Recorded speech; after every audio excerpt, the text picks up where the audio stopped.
کوئی بھی حدیث جب آپ تک پہنچتی ہے تو پہلے راوی کا نام لیا جاتا ہے، ایسے ہی ہے۔ حضرت ابو ہریرہ فرماتے ہیں کہ سرکار دو عالم علیہ السلام نے فرمایا، حضرت عبداللہ ابن عمر فرماتے ہیں، سیدہ عائشہ، ایسے ہی ہے۔ تو اگر راوی مشکوک کر دیا جائے معاذ اللہ، نہیں سمجھ آئی، راوی مشکوک ہو جائے تو روایت ٹھیک رہے گی؟ بولو۔ تو جن صحابہ کو تم مشکوک کر رہے ہو، سارا دین انہوں نے روایت کر کے پہنچایا ہے، تو دراصل تم چاہتے یہ ہو کہ دین مشکوک ہو جائے۔ تم اتنی بڑی سازش کرتے ہو کہ جس کی وجہ سے بہت ساری طے شدہ چیزوں میں یہ معاملہ آ جائے۔ کیا امت کے لیے تم چھوڑ رہے ہو؟ خدا را، اللہ سے ڈرو، واپس لوٹو اور اس حقیقت پر آؤ جو حقیقت صدیوں سے ہمارے بزرگوں نے طے کر۔ تو عزیز، سارا پیار سکھایا ہی حضور کی اصحاب نے۔ دیکھو نا، امام حسن چلے گئے حضرت فاروق اعظم رضی اللہ تعالیٰ عنہ کی ملاقات کے لیے، تو کوئی میٹنگ چل رہی تھی، امیر المومنین کچھ سرکاری لوگوں کے ساتھ گفتگو کر رہے تھے، تو دروازے پہ آپ کے اپنے بیٹے جناب عبداللہ ابن عمر بھی کھڑے تھے۔ امام حسن نے جلا کے سلام لی اور جا کر کے پوچھا کہ شہزادے آپ یہاں کھڑے؟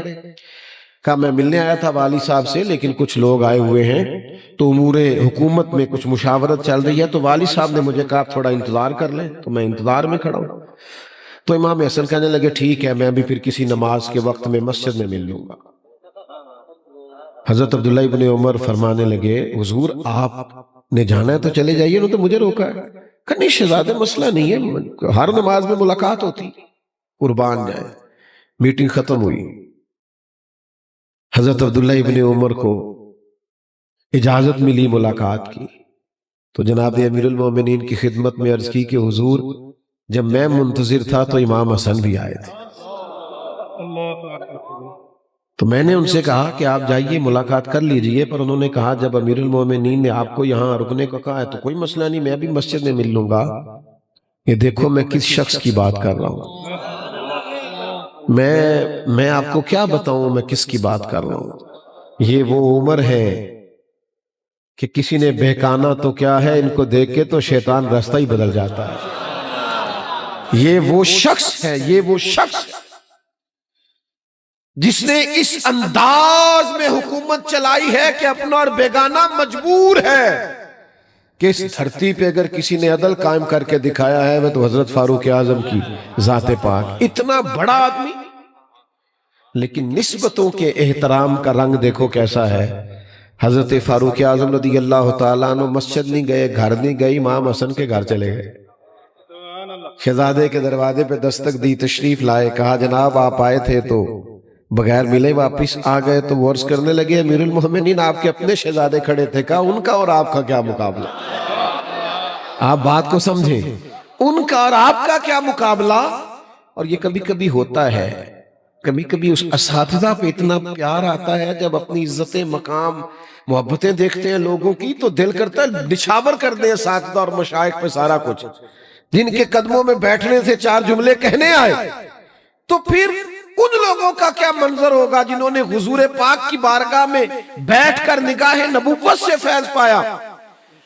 حضرت فاروق اعظم کے جذبات ابھر آئے، آنکھوں میں آنسو آ گئے، امامہ اتار دیا اور سر کے بال تھام کے کہنے لگے امام حسن سے شہزادے یہ جو میرے سر کے بال ہیں نا، عزت کے بال، یہ آپ کے نانا مصطفیٰ کے اگائے ہوئے ہیں، تو میرے بھائی ہمیں تو سارا سکھایا ہی انہوں نے، تم نے پتہ نہیں کس سے سیکھا ہے، ہم نے ان کا ادب، ان کا احترام، ان کا اکرام حضور کے اصحاب سے سیکھا۔ علامہ اسماعیل حقی نے لکھا ہے، گرمی تو نہیں لگ رہی زیادہ آپ لوگوں کو؟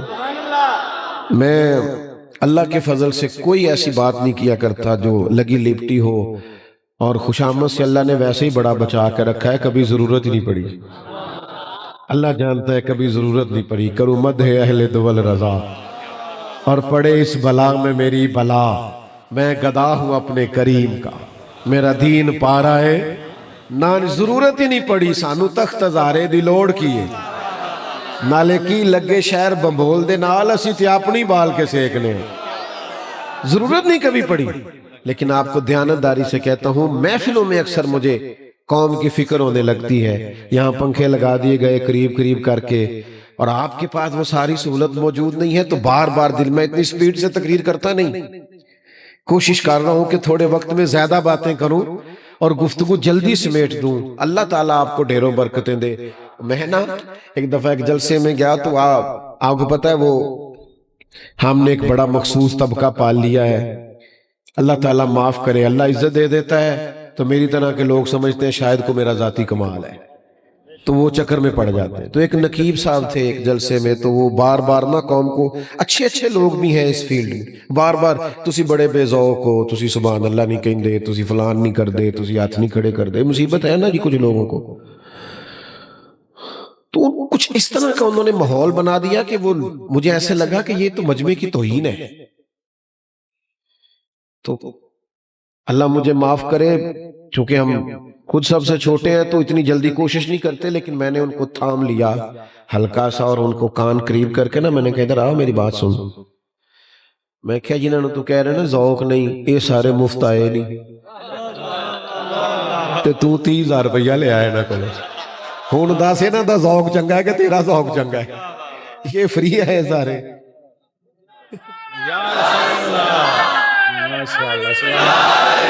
تو بڑا عشق رسول کیڑا ہویا پھر؟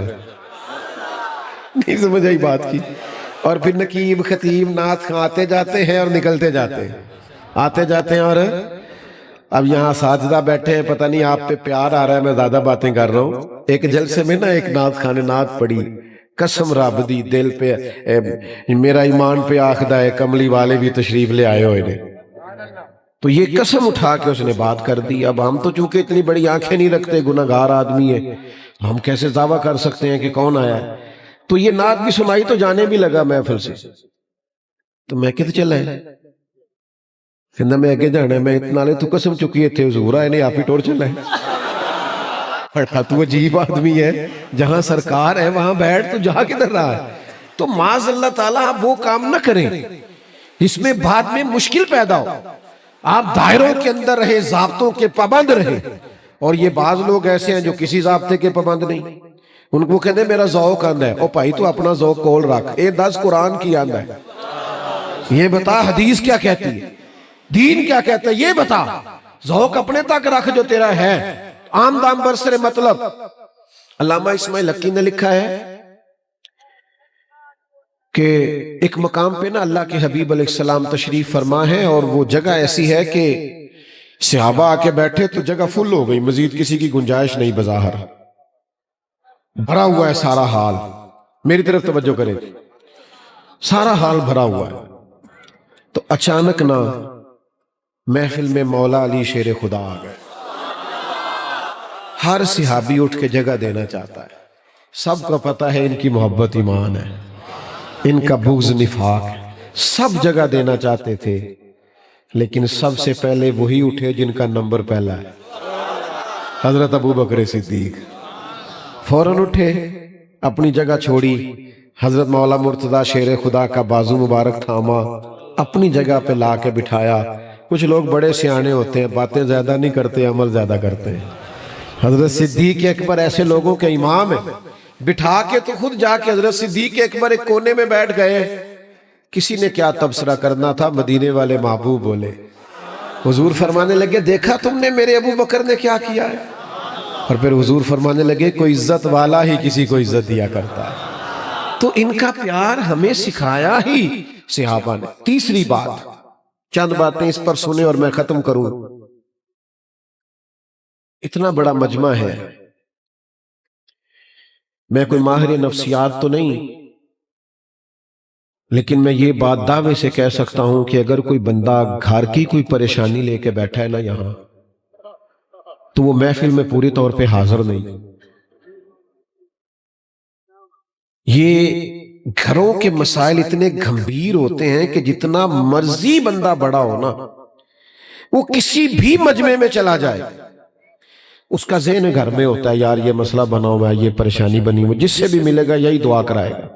او جی بچہ نہیں بات مانتا, دعا کر دیں. بچہ پڑھتا نہیں, دعا کر دیں. بچے کو نوکری نہیں ملتی, الجھا رہتا ہے.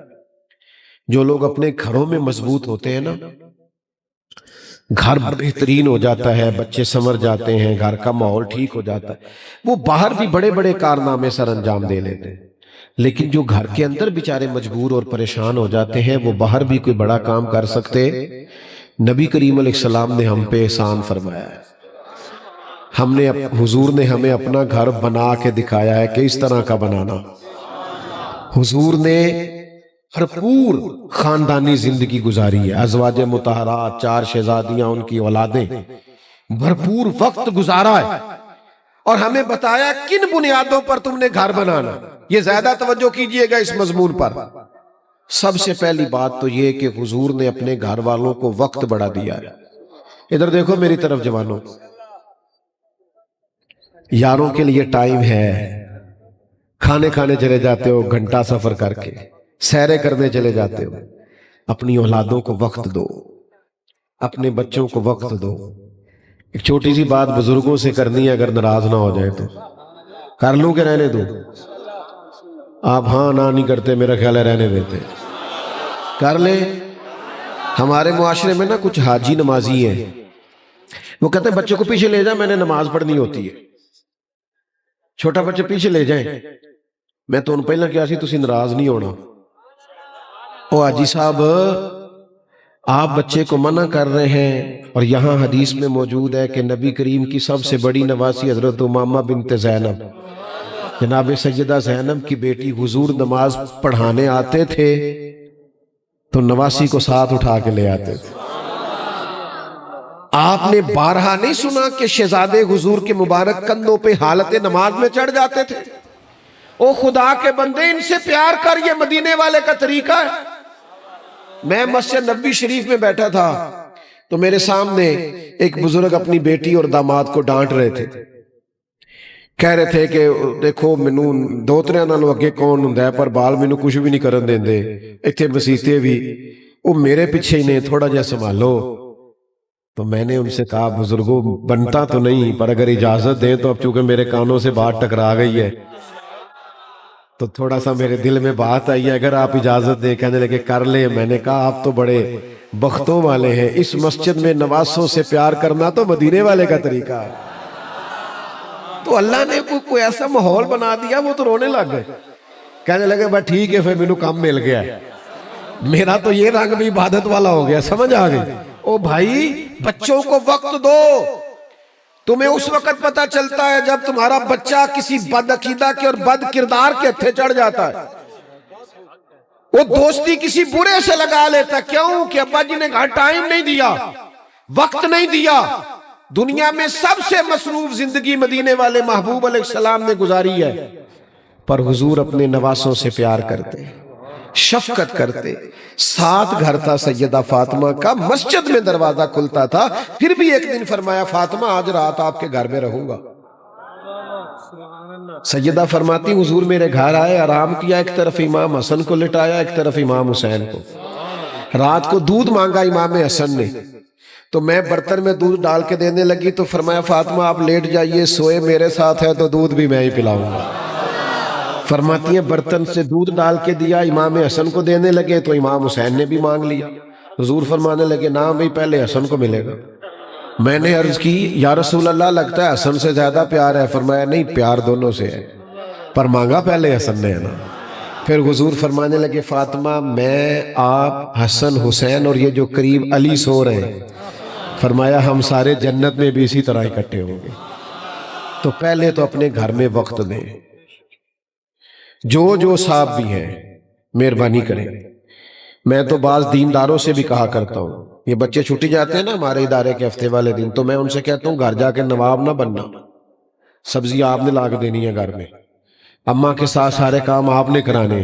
یہ مہربانی کرنا یہ لوگوں کو سنانے کے لیے کہ اپنا کام خود کرنا سنت ہے، یہ لوگوں کو سنانے کے لیے، کبھی عمل بھی کر کے دیکھو. تو عزیز گھر میں وقت دیں. دوسرا حضور کے اہل بیت نبوت کا اسوہ یہ ہے کہ نبی پاک علیہ السلام نے نا فقر کو پسند فرمایا ہے. مشکل بات کرنے لگا ہوں. ایک وقت کھانا اور ایک وقت فاقہ، یہ نبی پاک نے اللہ سے مانگ کے لیا ہے. ترمذی شریف میں موجود ہے. حضور نے اللہ کی بارگاہ میں دعا کی، سنو کریم نے دعا کی یا اللہ ایک وقت روٹی دینا، ایک وقت فاقہ دینا. آج تو یہ مولوی پیر بھی دعا نہیں مانگے گا الا ماشاءاللہ. ایک وقت کا فاقہ اللہ سے مانگا نبی پاک نے. یہ جو حضور کے گھر میں مہینہ مہینہ چولہا نہیں جلا تو اس فقر پر حضور مجبور نہیں، یہ فقر حضور کی پسند ہے. حضور نے اللہ سے فاقہ. ہم اتنی دولت لے آتے ہیں گھروں میں اور سمجھتے ہیں محض دولت سے کام چلے گا. ساری خواہشیں بچوں کی پوری کرنا ہی کمال نہیں، کوئی خواہش پوری نہیں بھی ہونی چاہیے تاکہ انہیں صبر کرنا بھی تو آئے نا، حوصلہ کرنا بھی تو آئے نا. حضور فرماتے مجھے تو اللہ نے اختیار دیا تھا چاہوں تو نبی اور بادشاہ بن جاؤں، پر میں نے عرض کی مالک میں تیرا بندہ اور نبی بننا چاہتا ہوں. تو فقر حضور کی پسند ہے.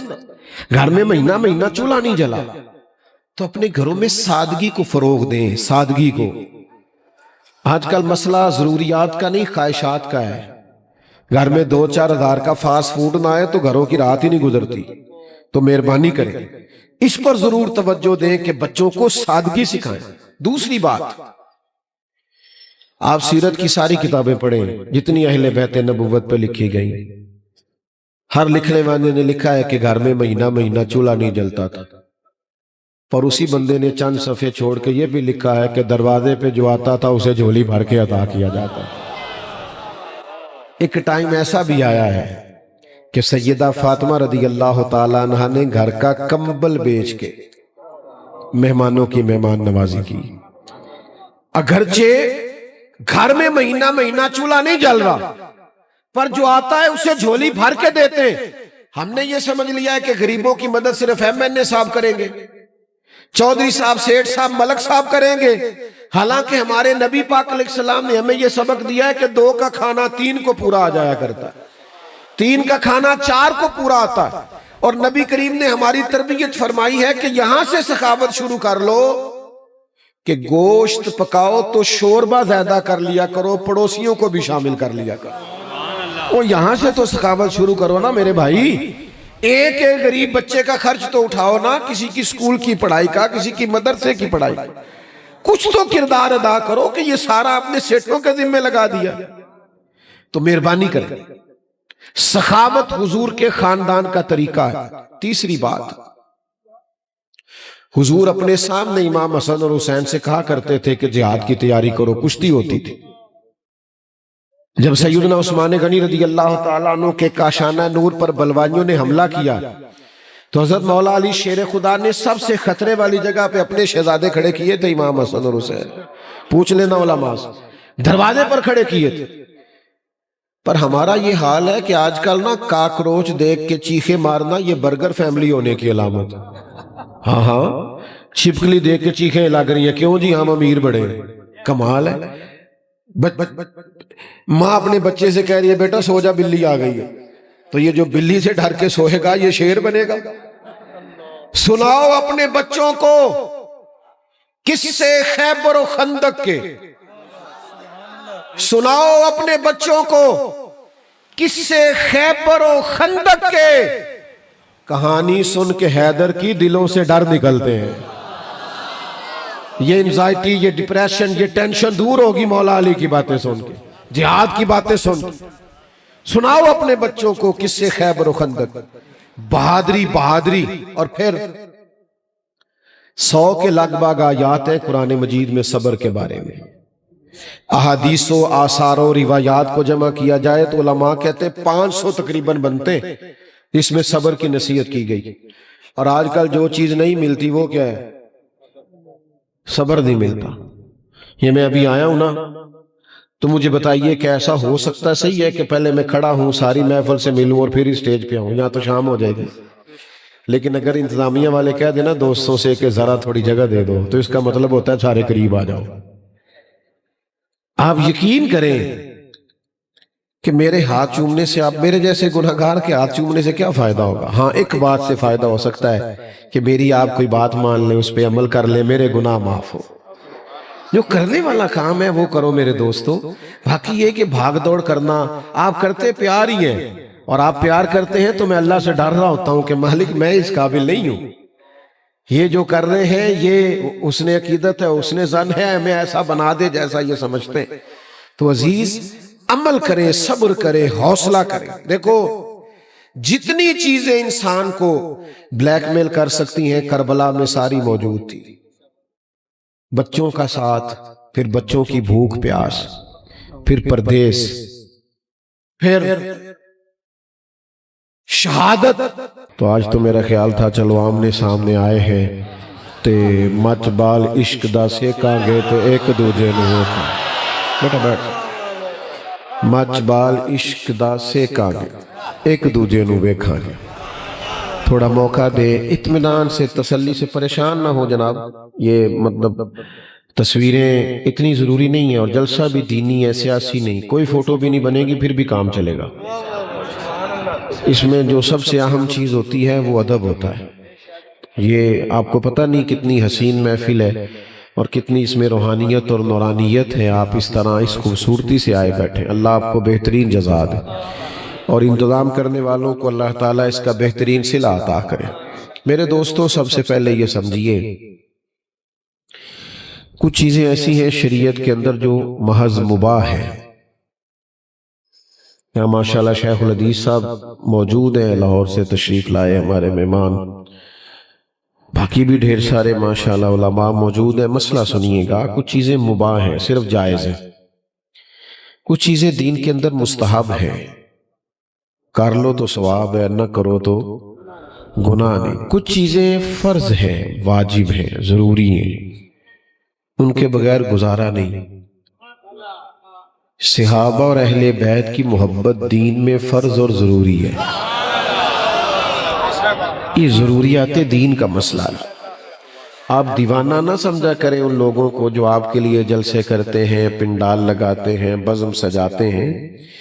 یہ اس فرض کے فروغ کی کوشش ہے کہ لوگوں کے دلوں میں نبی کریم علیہ السلام کی، اولاد پاک کی اور اصحاب پاک کی محبت پورے طور پر بیٹھ جائے. یہ ایک ضروری کام ہے اس محبت کا فروغ.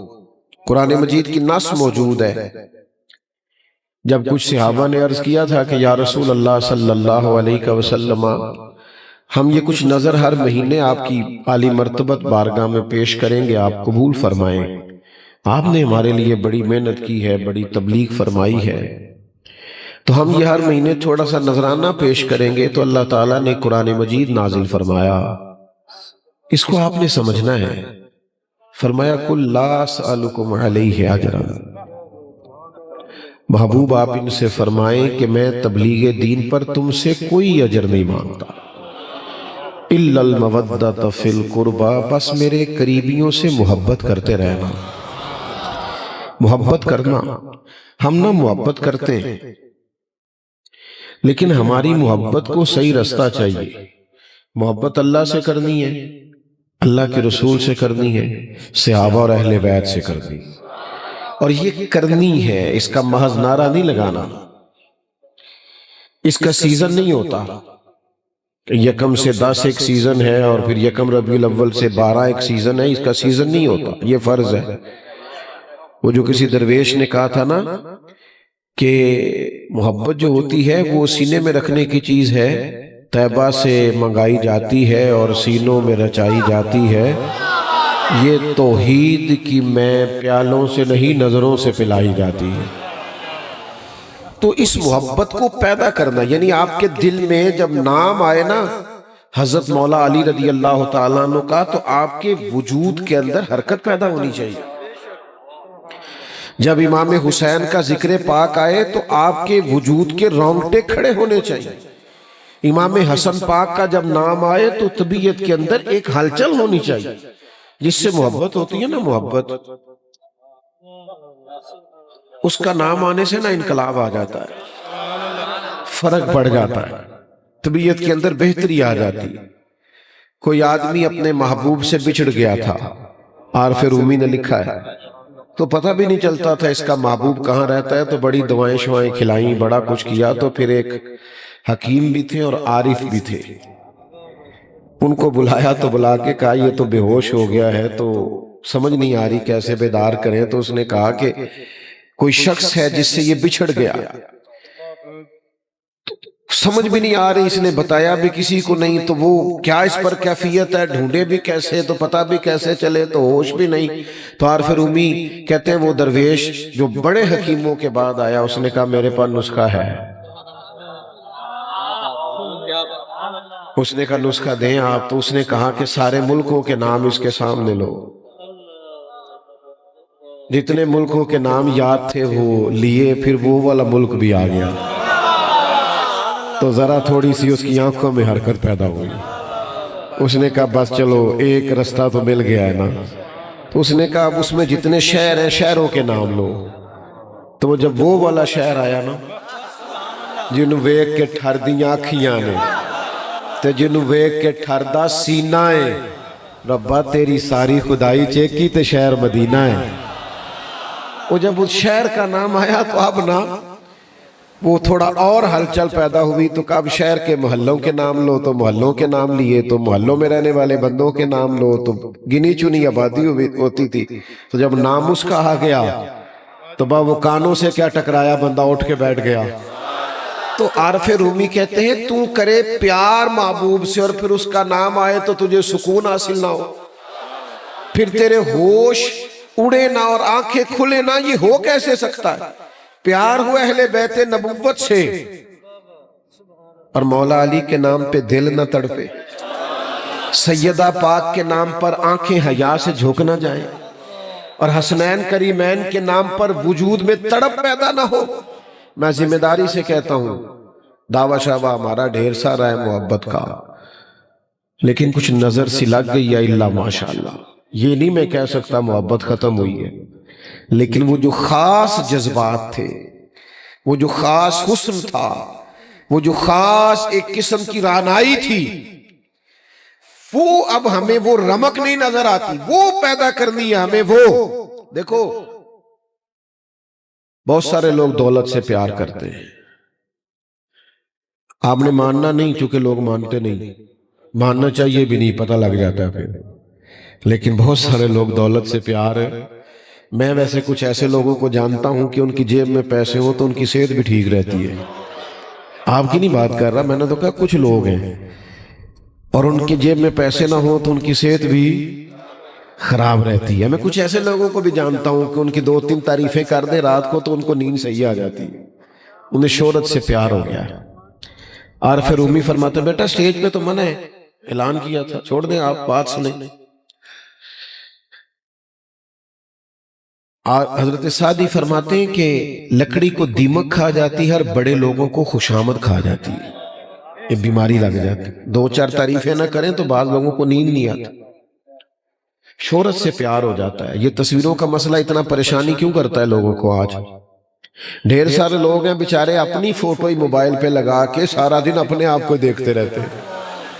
خدا مجھے ایسی خدائی نہ دے کہ اپنے سوا کچھ دکھائی نہ دے۔ وہ کہاں بھائی الجھ گئے ہو؟ آپ کو پتہ یہ شہرت کی محبت، یہ دولت کی محبت، اقتدار کی محبت، یہ نقصان کتنا زیادہ کرتی ہے۔ کچھ چیزیں مضر صحت ہوتی ہیں نا، کہتے ہیں فلاں چیز بڑا نقصان کرتی ہے، یہ شہرت کی محبت، دولت کی محبت، یہ کتنا نقصان کرتی ہے۔ سنو حدیث پاک، اللہ کے حبیب علیہ السلام نے فرمایا 2 بھوکے بھیڑیے بکریوں کے ریوڑ میں کھلے چھوڑ دیے جائیں، بھیڑیا ویسے ہی خطرناک اور پھر بھوکا، اور پھر یہ کہ اسے منع کرنے والا بھی کوئی نہیں، کھلا چھوڑ دیا گیا۔ فرمایا 2 بھوکے بھیڑیے بکریوں کے ریوڑ میں کھلے چھوڑ دیے جائیں، وہ اتنا نقصان نہیں کرتے جتنی دولت اور شہرت کی محبت انسان کے دل کا نقصان کرتی ہے۔